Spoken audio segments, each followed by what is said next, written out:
Two stories பார்க்க போறோம். நம்ம இவரை பத்தி தான் இன்னைக்கு ஸ்டோரி சொல்ல போறோம்.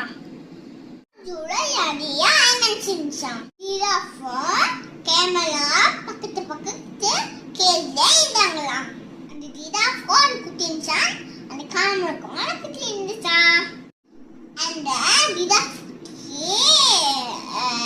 ரொம்ப கியூட்டா இருக்குன்னு ரொம்ப தான் பண்ணோம். ஆனா அந்த கேமல் குட்டி ரொம்ப சமத்து. அந்த மம்மி சொல்ற பேச்சு கேட்டு ரொம்ப சமத்தா இருக்கும். எல்லாரும் இந்த ஜிராஃப் குட்டிய பார்த்து அழகா இருக்குன்னு சொல்லுவாங்க. ஆனா இந்த ஜிராஃப் குட்டி ரொம்ப சுத்தியா இருந்துச்சு. இந்த ஜிராஃப் மம்மி பேச்ச கேட்காம ரொம்ப சுத்தியா இருந்துச்சு. சண்டே எல்லாருக்கும் லீவு தானே, ஆனா ஜூவும் லீவு. அன்னைக்கு இந்த ஜிராஃப் குட்டி ஜூவை சுத்தி பார்த்துட்டு இருந்துச்சு.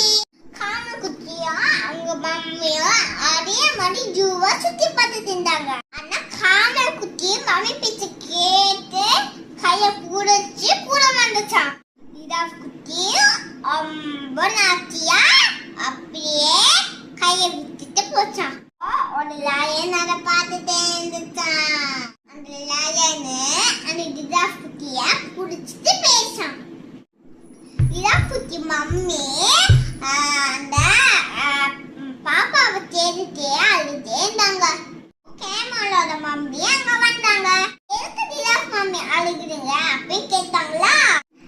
என்னோட குட்டி ஜிராஃபி அந்த ஜிராஃபி என்னோட குட்டி ஜிராஃபியை காணோம் அப்படின்னு அழுதுகிட்டே சொன்னாங்க. அந்த காணு குட்டி மம்மி கிட்ட மம்மி இங்கே சொன்னதான் சொல்லலாம், நான் போய் ஜிராஃப் குட்டிய தேடிட்டு வரேன்னு சொன்னாங்க.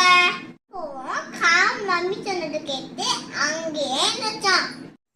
காமல் மம்மி ஜிராஃப் குட்டி எங்க இருக்குன்னு தேடிட்டே போனாங்களா. அழுகிட்டே இருந்துச்சான். காமல் மம்மி மெனவா வந்து ஜிராஃப் குட்டியை தூக்கிட்டு பேசான். ஜிராஃப் மம்மி கிட்ட போய் கொடுத்தோன்னே ஜிராஃப் மம்மிக்கு ரொம்ப ஹாப்பியா. இந்த ஸ்டோரி கிட்டது நம்மளுக்கு என்ன தெரியுது, நம்மளும் சமத்தா இருந்தா சேஃபா இருக்கலாம். ஜிராஃப் குட்டி மாதிரி இருந்தா இப்படிதான் ப்ராப்ளம்லாம் மாத்திப்போம். செகண்ட் ஸ்டோரிக்கு போலாம்.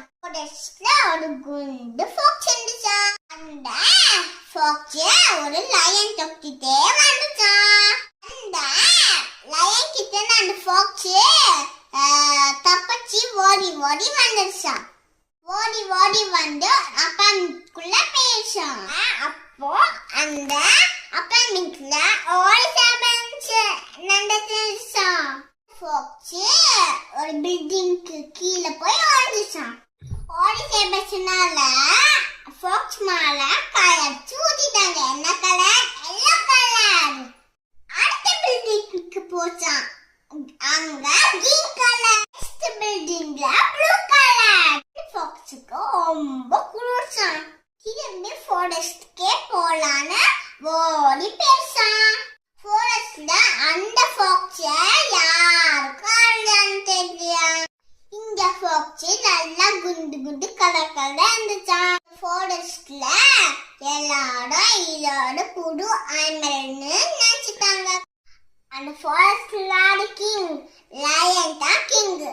அந்த லயன் அப்போ அந்த லயன் சொல்றதா இனிமே நீங்க தான் கிங் அப்படின்னு ஃபாக்ஸுக்கு ரொம்ப பேச்சான். அந்த ஃபாக்ஸ் என்ன சொல்லிச்சான், எல்லாரும் எங்க வீட்டுக்கு வந்து டெய்லி ஃபுட் கொடுக்கணும்னு சொல்லிச்சான்.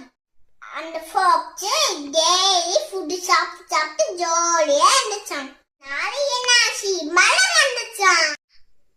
எல்லா அனிமல்ஸும் அந்த மழைக்காக அவங்களோட வீட்டுக்கு போய் ஒழிஞ்சுக்கிட்டாங்களா. ஆனா அந்த ஃபாக்ஸ் மட்டும் வெளியிலேயே சுத்திட்டு இருந்துச்சான். ஒரு கரையெல்லாம் மழையோட போச்சான். அப்போ ராபிட் பார்த்துச்சான் ஃபாக்ஸ. நீ தானே அந்த குண்டு ஃபாக்ஸ் அப்படின்னு கேட்டுச்சான். ஆனா அந்த ஃபாக்ஸுக்கு பயம் வந்துச்சா. ராபிட்டுக்கு விஷம் வந்துச்சான். அதுக்கு ஒரு சாங் பாடுச்சான். நீல சாயம் கலந்து போச்சு டும் டும் டும், யாராவே கலந்து போச்சு டும் டும் டும். அப்போ அந்த எல்லா அமைச்சரும் ஃபாக்ஸ் பார்த்து கோபமா வந்துச்சான். அப்படி என்ன ஃபாக்ஸோட நிலமா அவ்வளோதான் தெரிஞ்சுக்கிட்டோம். ஷோ தப்பு பண்ண கூடாது. என்ன ஸ்டோரி உங்களுக்கு பிடிச்சிருந்துச்சா லைக் பண்ணி